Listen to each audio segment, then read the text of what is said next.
Alright, so here we go. We have finding a side length. So they give us C, our angle, which is 15.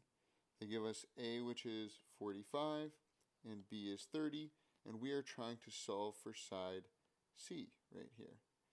So notice how the angle is between both of those sides, and the side that we're trying to find is opposite the angle. So what I'm using here is C squared is equal to A squared plus B squared minus 2AB cosine of C. So it's just plugging in the pieces here. So I'm going to leave C squared the same because that's what I'm solving for. A we had was 45, B is 30, minus 2 times that 45 times 30 times the cosine of 15 degrees. And so what I do is I take and I enter this in my calculator, and I want to make sure that I use all of the parentheses.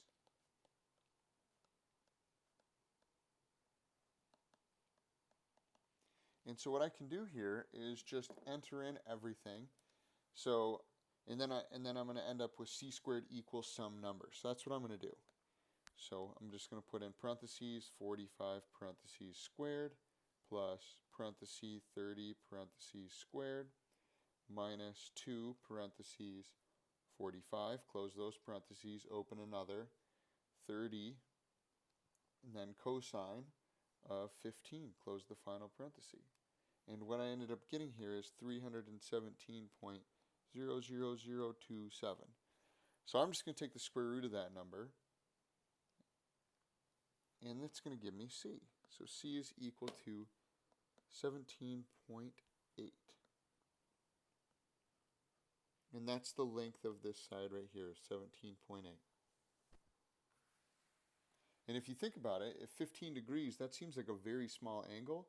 Well, you would think that that side would be super small as well. And it turns out it is, in comparison to A and B, considerably smaller.